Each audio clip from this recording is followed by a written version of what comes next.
Hi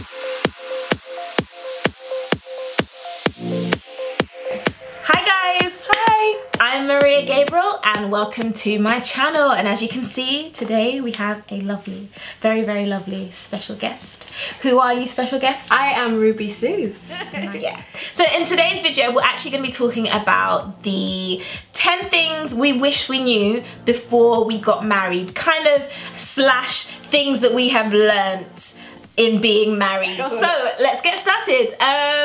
You are going first, right? Yep, number one, me. Okay, so number one, the power of communicating is really in your ability to listen rather than your ability to talk. It's all about switching on your ears, and not just the ears in like the physical on the side of your head, but the ears in your heart. Because you find that people, you know, everyone asks, isn't it? Oh, how are you? Oh, I'm fine. But just the tone of the I'm fine can actually tell you what is actually going on and how they're actually feeling. So I think it's really important that you learn, husband and wives, just not just to listen, like hear, but you need to really listen inside, read between the lines and have a look. I remember when we first got married, it was just like, I just used to just take, you know, my husband's a very strong person, and so when he says I'm fine, I'm like, yeah, cool, life is fine. But then eventually I was like, no, you can't always be fine. Like, dude, some things must upset you. Yeah. But then I noticed that I had to actually pay attention. If he's saying I'm fine and he looks the same,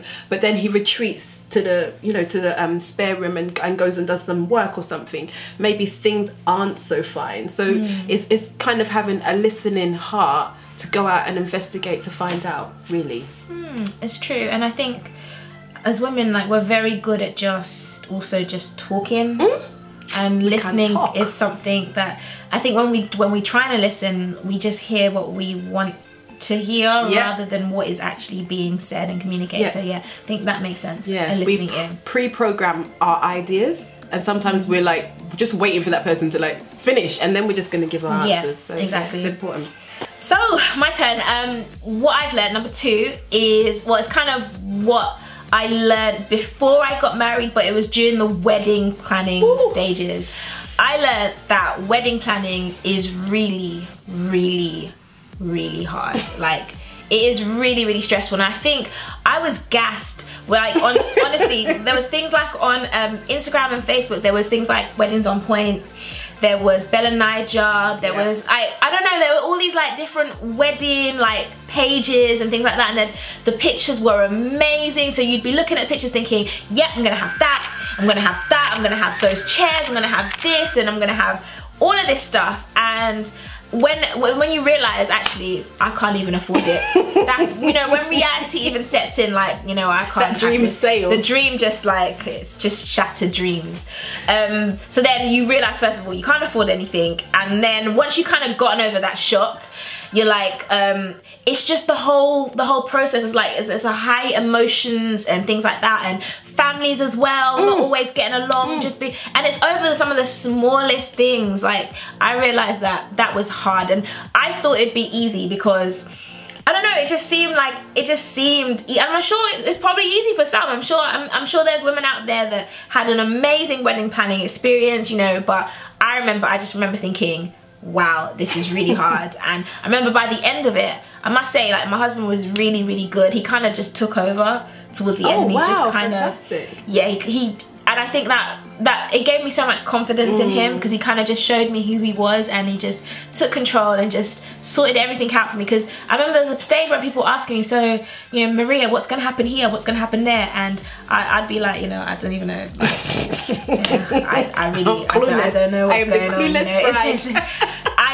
It was hard, but yeah, that's one of the things I've learned, that wedding planning isn't always easy. It can be tough. Your definition of being a good wife isn't necessarily his definition of being a good wife.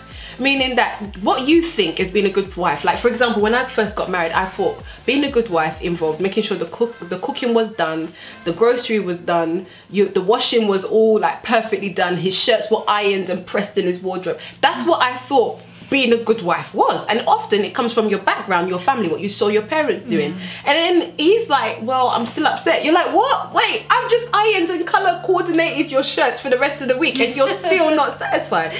And the truth of the matter is, he wants what he wants, because that's what you are trying to be, a wife to him, and not to your definition of being a wife. There's no point in being married to your dreams, is there? There's no point in being married to your figment of your imagination, or being married, you're being a perfect wife for Mr. I don't know, Simpson down the road. There's no point, because you're not married to Mr. Simpson. You're married to who you're married to. You need to be the best wife for him. Okay, number 4.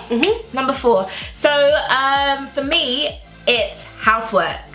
Okay, oh my days. I remember before getting married, I remember thinking, yeah, we're gonna make it 50-50, you know, we're gonna have, you know, everything's gonna be divided nicely, you know, so if, you know, if I'm cooking, then he's gonna be cleaning, or if I'm doing this, and he's gonna, I just thought that it was gonna be like a nice 50-50 split. But the reality of the situation, honestly, housework really comes down to me. I'm not saying that he doesn't tidy up. He's actually, you know, he's good, you know, he does clear up from time to time, but it's things like, I'm sorry babe, but you don't like, he wouldn't know, like, where does toothpaste come from, you know, where does shower gel come from, where does the washing up powder come from, where do we get the big bin bags from, you know, it's just little things like that that I always have to stay on top of, like make sure that we don't run out of toilet paper, you know, like just little things like that, that he does not worry about stuff like that whatsoever, but it always, you know, it comes down to me. And I think one of our biggest issues when we first got married was who would take the dustbin out. Are you serious? Yes, that was one of the biggest things. It's like and I just think that, I honestly believe that taking the dustbin out is a man's job. No, I agree. I second that. I just think this is what a guy does, like, but for some reason he does not like taking out the dustbin. So honestly, it's just fallen down to me, and I've gotten to the point where I don't even really argue anymore, because it's like he won't remember. It's just not in him to remember to take the dustbin out. So that is now my job. It's my job now, and it's like, that's not what I expected. I honestly just thought that he would take the dustbin out. But it's little things like that. So yeah, definitely housework. I feel like it's one of those things I kind of just wish I'd known that, no, really and truly it's going to come down to me. Sorry. I'm sorry. I must say I'm kind of spoiled. No, I am spoiled, I must admit, because he does help from like a phenomenal amount in the house. Oh wow. So I am actually really spoiled. But then it's that thing, isn't it, where you keep in your lane. So yes, my husband does do washing, does do, without me asking, he will tidy up the house, and I come home and it's lovely and clean and lovely environment. But everybody knows where the shoe is pinching them at the end of the day. So just because your stiletto is not pinching you, you might wear a hush puppy and it's pinching you. That's just the reality of life. So just stay in your lane. But yeah, housework is, but the responsibility still lies with you though. Even though they help, you still feel that you have to ensure the running of the house. So yeah, I agree with you. The running of the house comes down to you, even if he does help, or you have help. You might be fortunate to have help. Yeah, you're right. Very true. Number 5, not everything goes to plan. Like, I learned this so fast. It was, you know, we got married and it was like so many things we'd written our contract. Before we got married, we had premarital counselling, and we'd sat down with the head of our church and we had a plan, 5-year plan, 10-year plan. We'd costed even having a baby and realised we couldn't afford it. All these things. And then we got married and it was like, all hell broke loose. Wow, so you actually had a plan. We had listen, it was a document, signed, dated. I cannot find it because it was like the first year we got married, it didn't just fly out the window. It went on Concorde Express. it left. Wow. And we had all these plans. We had all these dreams. How we're gonna plan a house. How we're gonna have our health plan. We had plans, health exercise regimes. We'd written down how many. Yeah, we'd written down how many children we wanted. We'd written where we wanted to move to. We'd written a budget of how we were gonna save. We had a plan.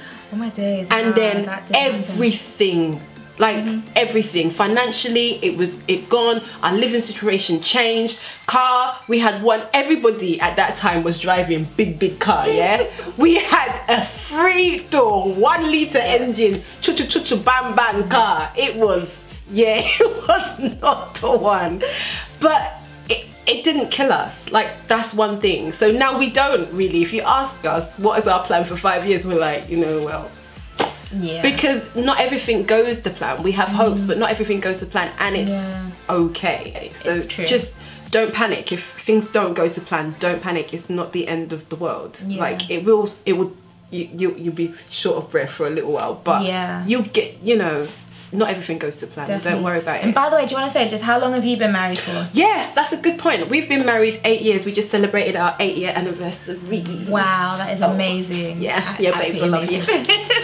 Yeah, 8 years. Wow, so I've been married 2 and a bit years now, so it's not big 8 years. No. I've been with my husband for 9 years. No, yes, I've known see. him for like 9 years. So for me, But I have a mad respect for you in a different way. Because like we only knew each other for like less than a year, and we were like, we're getting married. Wow. So I have a different, it's almost like, what kind of level? It's just in a different way, that's all. But yeah, just in a different way. Oh, cool. yes. Okay, so that is it for us, okay? Those are the 5 things that we have learned or wish we knew before getting married. But if you switch over to Ruby's channel. Ruby's channel, if you switch over to Ruby's channel, you can catch the rest of this because we've got 10 in total. So definitely check her out and make sure you subscribe to her channel, okay? She's got some amazing videos on her channel. She's really, really funny as well. She is hilarious. So be sure to check out her channel, and I will link her channel in the description below. So guys, I will catch you guys later. You know the drill. If you haven't also subscribed to my channel, make sure you do. Like, comment, and share. And I will catch you guys next week in another video. Take care. Bye.